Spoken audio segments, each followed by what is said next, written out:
Hola a todos, ¿cómo están? En esta ocasión vamos a trabajar el tema de los primeros auxilios. Y vamos a empezar por la definición. Lo vamos a denominar como esa primera ayuda no especializada que se le presta a una de las víctimas de un incidente antes de que éstas sean trasladadas a un centro de urgencias.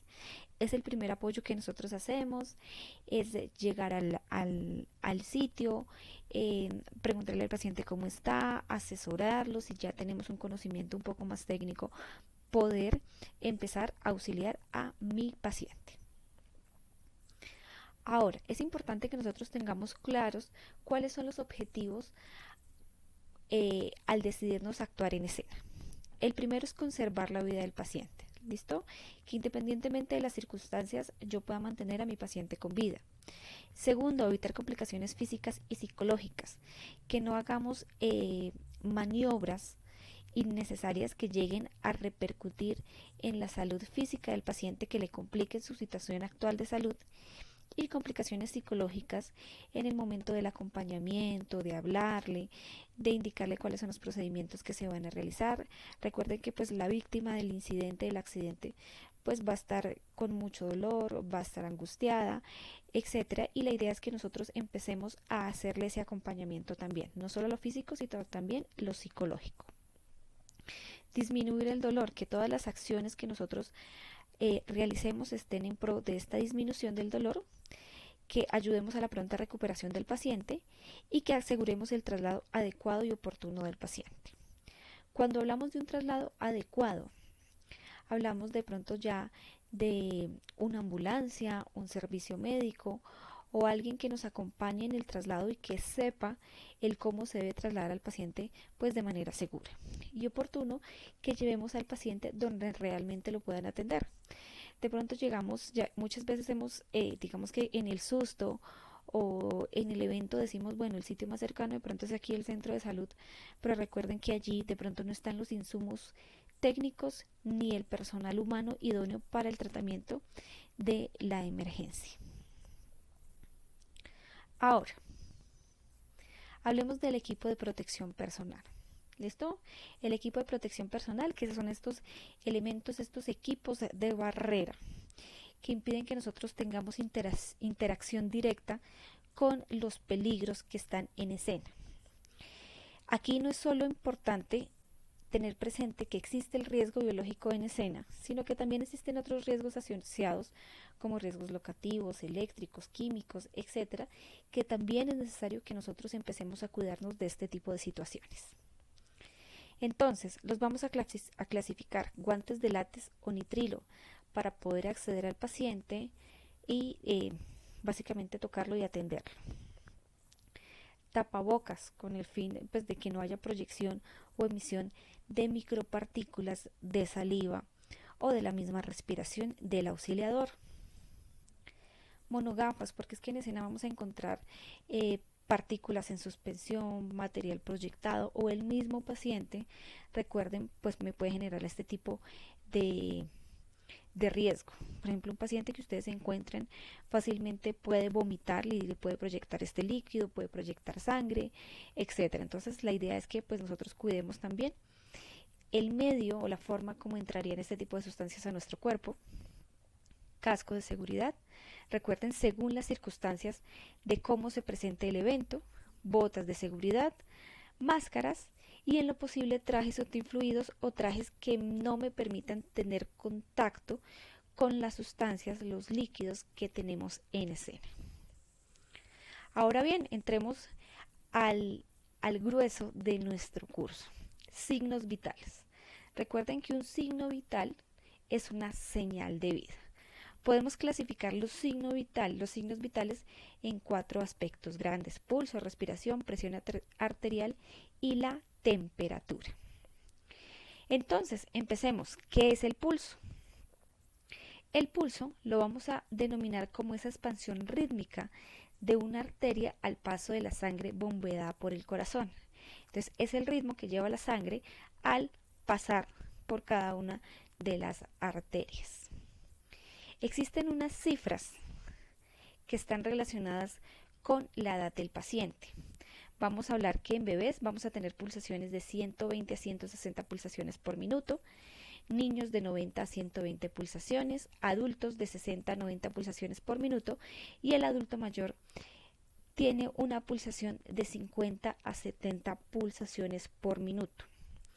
Es un signo que fácilmente se puede alterar, de pronto por alguna noticia, una emoción, información que viene del exterior o yo me asusto y esto empieza a alterar el pulso. Ahora bien, es importante que empecemos a reconocer dónde podemos tomar el pulso. Existen muchas formas y muchas áreas, más bien, donde nosotros podemos llegar a tomar esta pulsación. ¿Esto de qué va a depender? Va a depender básicamente de la forma o el modo en que yo encuentre a mi paciente. Entonces vamos a empezar a tomar el pulso de cabeza a pies. Vamos a ubicar inicialmente aquí hacia el lado de la 100 y llamamos el pulso temporal. Recuerden que nosotros podemos tomar pulso con nuestros deditos, pero con el único dedito que no vamos a hacer ese ejercicio es con el dedo pulgar, porque él tiene su propia pulsación. Vamos aquí a la zona facial, entonces hacen un poquito de presión sobre la mejilla y encontramos el pulso. Bajamos y hacia la altura del cuello vamos a encontrar el carotidio. Seguimos bajando, aquí en la zona subclavicular podemos encontrar también pulso. Seguimos bajando y aquí en la zona axilar, directamente sobre la axila, podemos encontrar pulso. Seguimos bajando, encontramos la zona braquial, miren acá. Hacemos un poquito de presión y encontramos el pulso. El que siempre hemos reconocido, radial y cubital, sobre el área o la zona de la muñeca. Seguimos bajando, encontramos el femoral, mírenlo. El popliteo, que queda detrás de la rodilla, y seguimos bajando y encontramos el pedial o dorsal. ¿Listo? Pedial dorsal. Esto, recuerden, señores, depende de cómo yo encuentre a mi paciente. Puede ser que de pronto el paciente esté atrapado y la única forma de acceder al pulso es aquí en la parte facial o aquí en la zona de el pie, en el pedial. Entonces, importante que reconozcamos y identifiquemos bien dónde podemos llegar a tomar estos pulsos.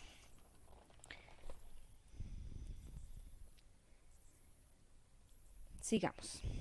Entonces, segundo signo vital, respiración. Y vamos a denominar la respiración como ese intercambio gaseoso entre el cuerpo y el medio ambiente. De manera paralela, la respiración se comporta parecida al pulso. Entonces, entre menor sea la edad del paciente, recuerden, vamos a tener mayores pulsaciones y por ende mayores respiraciones, mayores unidades o fracciones por minuto. Vamos a hablar bebés entre 30 y 60 respiraciones por minuto, niños 24 a 30 respiraciones por minuto y adultos de 12 a 24 respiraciones por minuto. ¿Por qué decimos que la respiración es el intercambio gaseoso? Porque cuando inhalamos, llevamos esa cantidad de aire hasta nuestros pulmones, llega a la unidad más pequeñita que se llama alvéolo. Los alvéolos extraen el oxígeno, exhalamos o expiramos y devolvemos el dióxido o ese material, ese gas que ya no sirve para nuestro cuerpo. Y eso es lo que nosotros denominamos entonces respiración. Tercer signo vital, la presión arterial.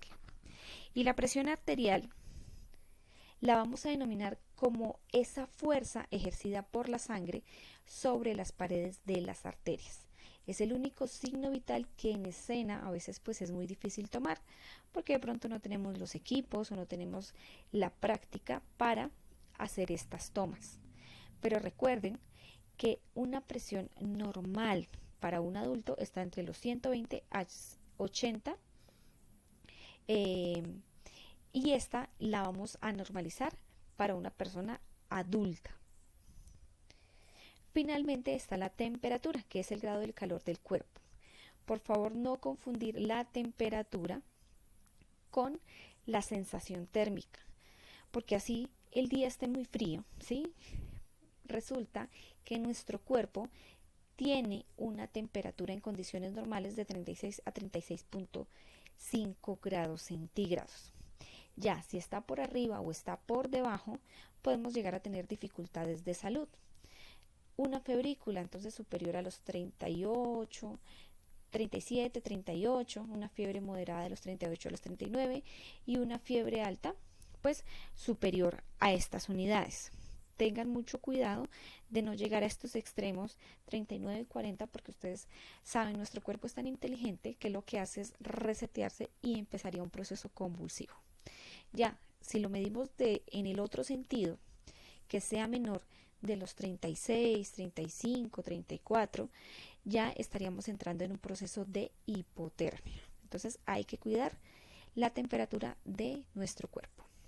Recuerden, el elemento con que nosotros vamos a empezar a tomar temperatura, termómetros de mercurio o termómetros infrarrojos que nos pueden ayudar a la toma de este signo vital. Adicionalmente, de los signos vitales, la apariencia de la piel también nos entrega información vital de cómo se está comportando la salud de mi paciente.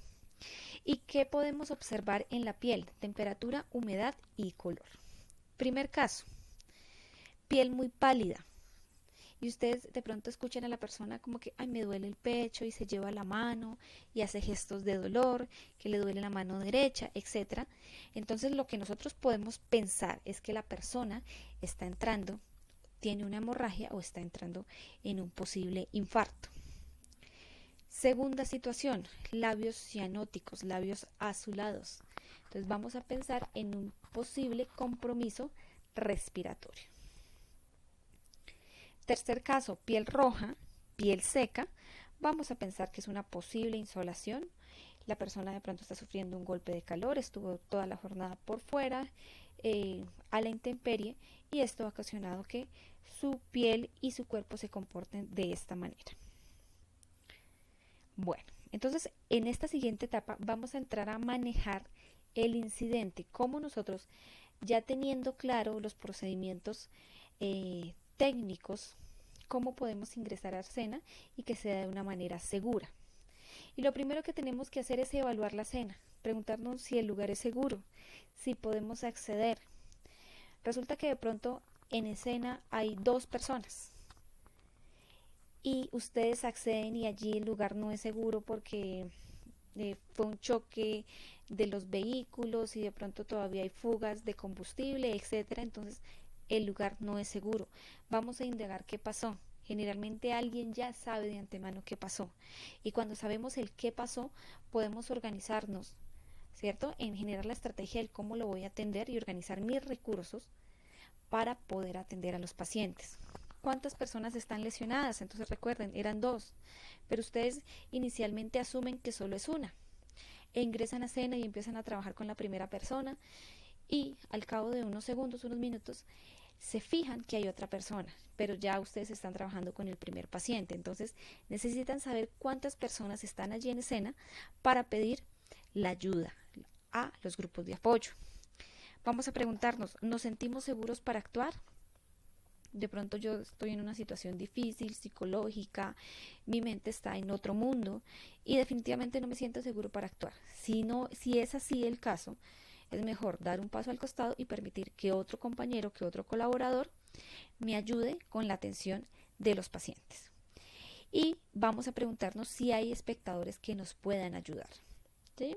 Recuerden que en escena nosotros vamos a encontrar 2 grupos, las personas que llegan a, como decimos, a chismosear, a tomar la foto, bueno, a hacerte todo menos ayudar, y las otras personas que también van quizás a robarnos o van a ver qué pueden ganar o qué pueden extraer de ese tipo de situaciones, ¿sí? Entonces lo que vamos a hacer es tratar de organizar la gente con el fin de aprovechar el recurso no sé, de pronto transportando a los pacientes, pidiendo ayuda, señalizando y demarcando el área, etcétera.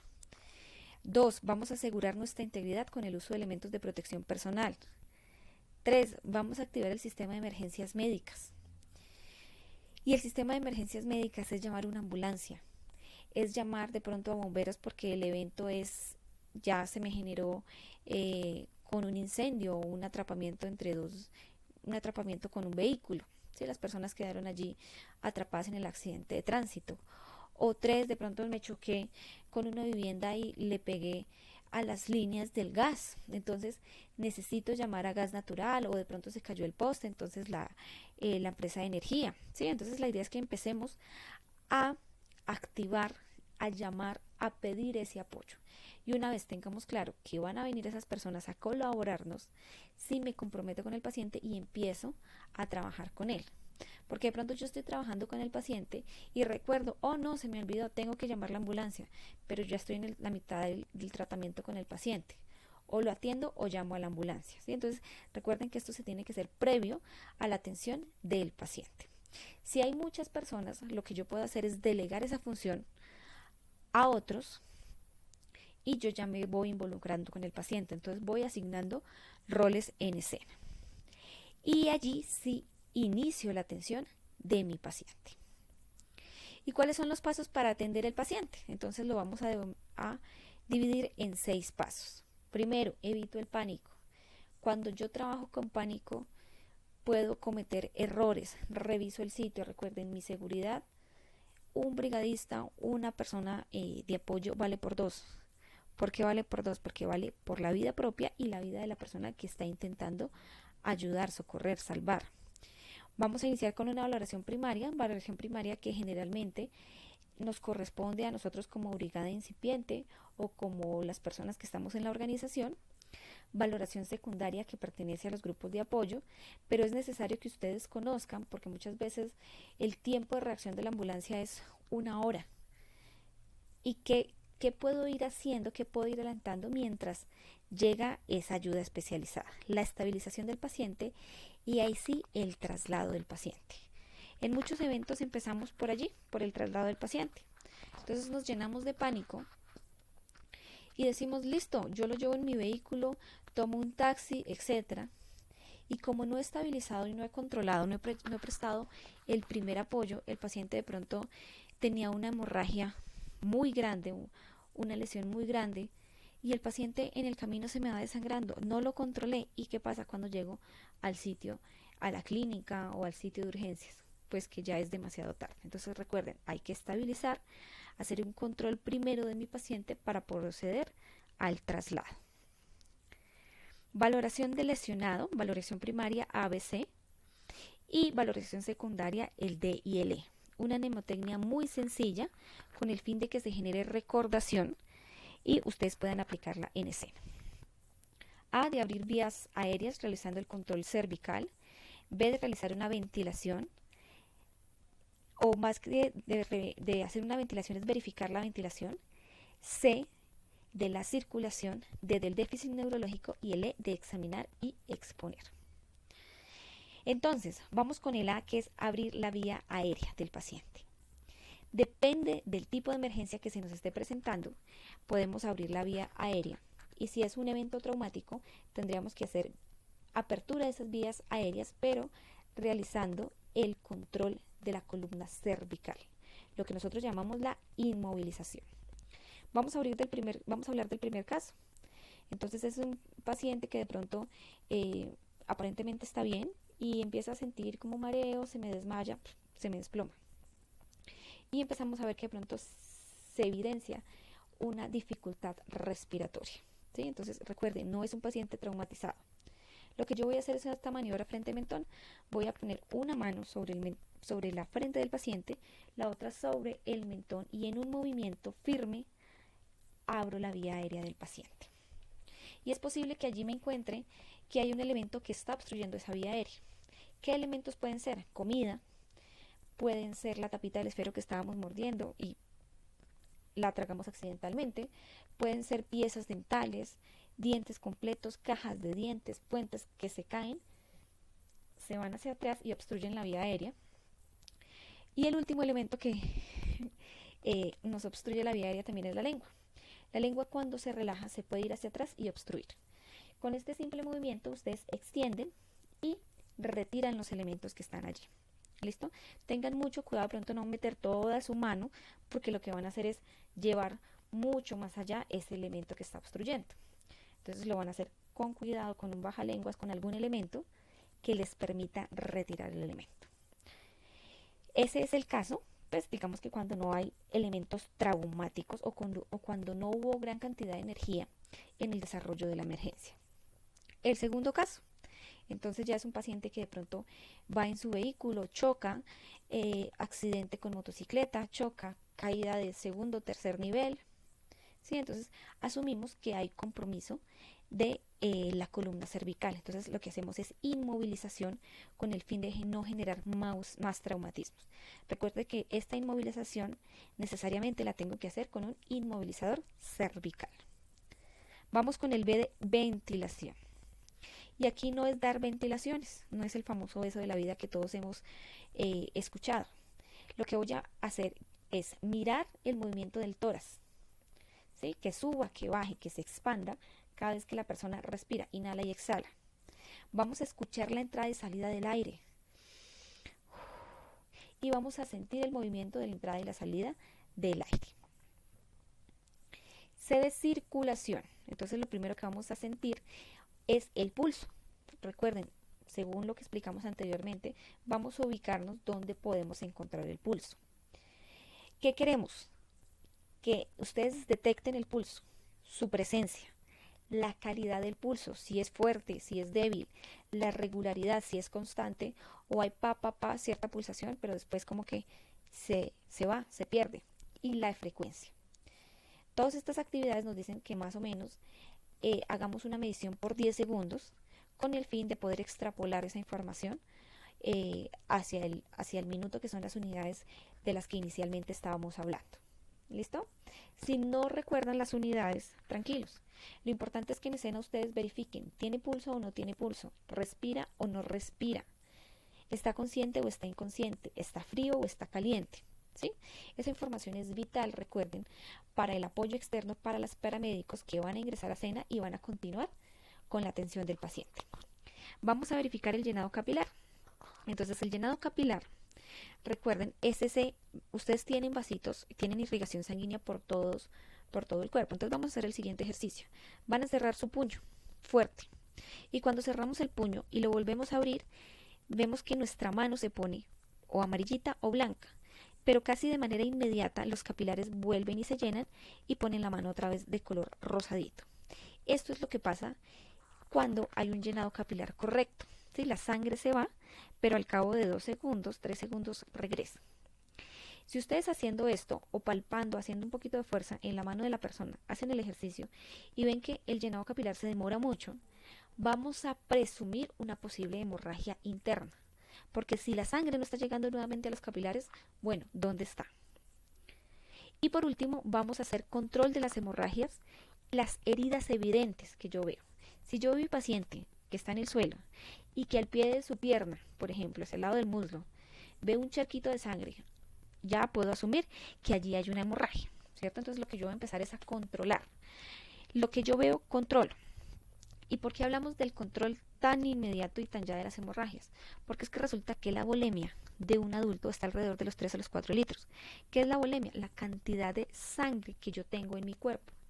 Si yo dejo avanzar esa hemorragia, pues fácilmente el paciente puede morir desangrado. ¿Sí? Entonces, recuerden, lo que yo veo, lo controlo. ¿Cómo va a ser el control de la hemorragia? Recuerden, presión directa. Voy a poner un apósito. En sus botiquines muchos ya cargan toallitas higiénicas que funcionan también como apósitos y hago presión directa o un pañuelo o una sábana, el elemento más limpio que ustedes puedan encontrar, y empezamos a hacer presión directa y lo vamos a mantener fuerte. Lo que no vamos a hacer es retirar de manera constante, porque esa es como la inquietud que nosotros tenemos. ¿Será que ya pasó la hemorragia? ¿Será que ya pasó?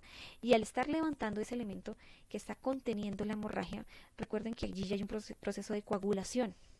Y esto no me va a permitir que la persona coagule normalmente. Entonces es como abrir la llave constantemente. Entonces Entonces, recuerden, presión directa. Si se llena, si se empapa ese primer elemento, voy y pongo otro apósito u otro elemento que me permita hacer control.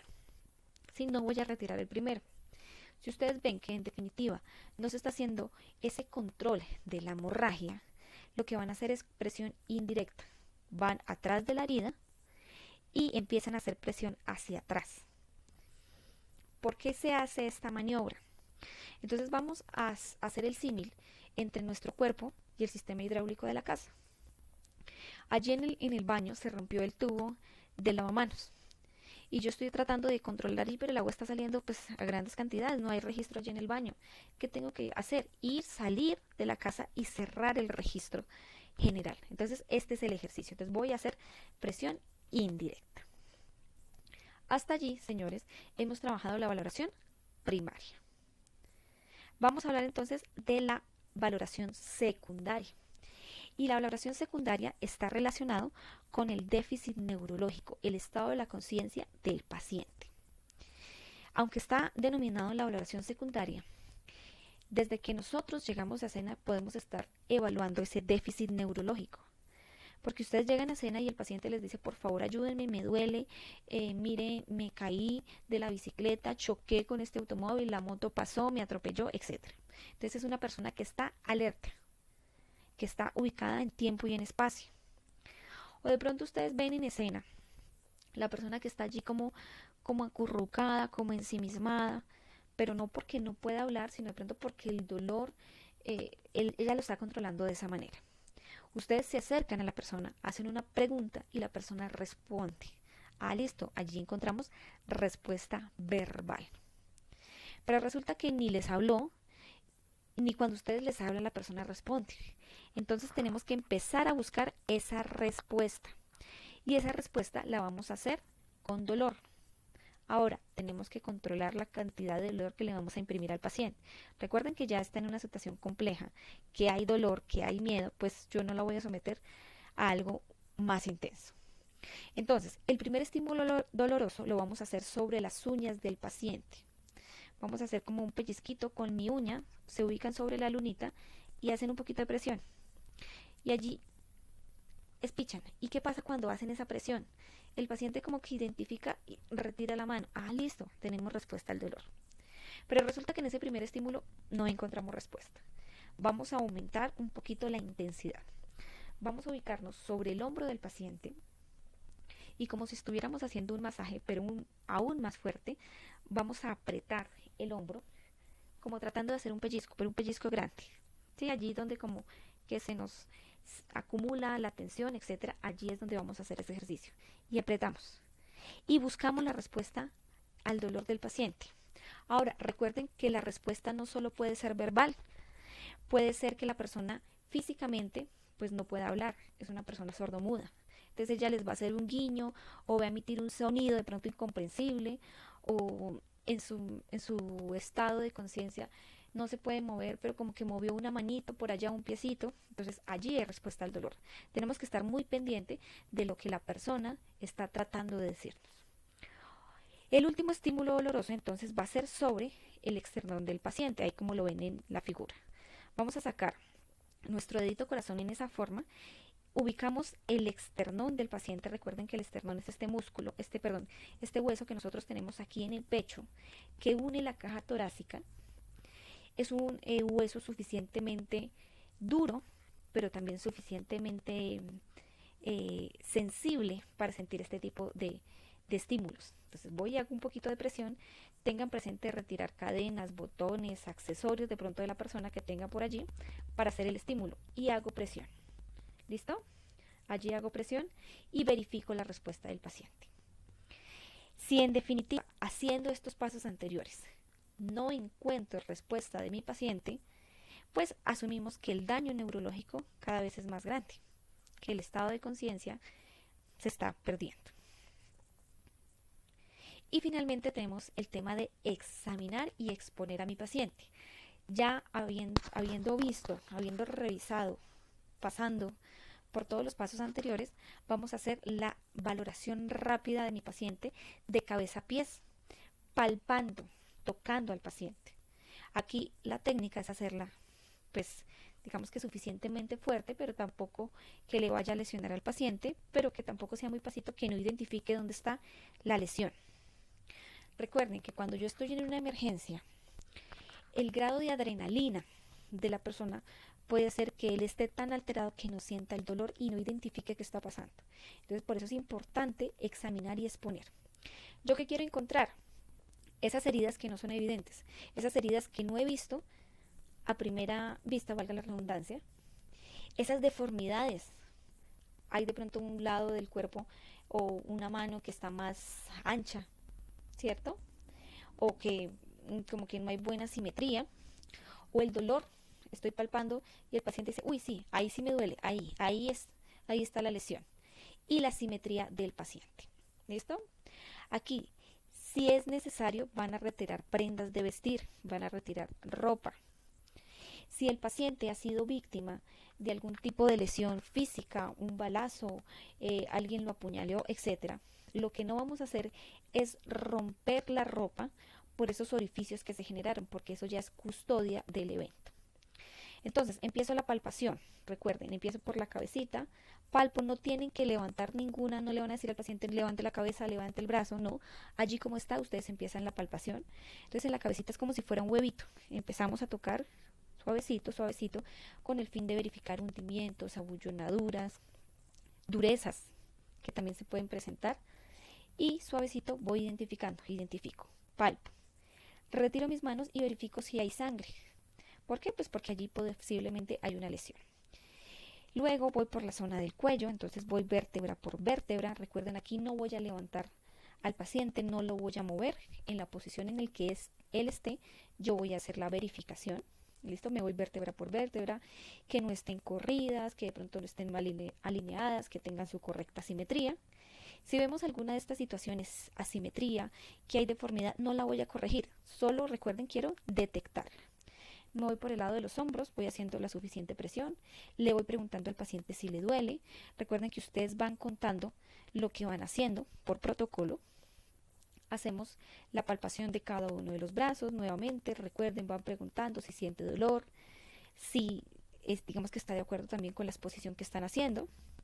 Van hacia el lado del pecho, revisan, pasan por el lado de las costillas, pasan hacia el lado del abdomen, suavecito.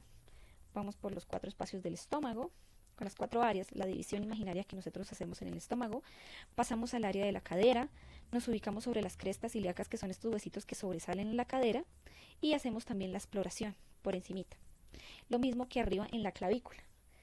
Suavecito vamos hacia el lado de las piernas, hacia el lado de las nalgas, palpamos, vamos agarrando, suavecito, con el mayor respeto posible frente a la persona y frente a pues, las circunstancias que se están presentando.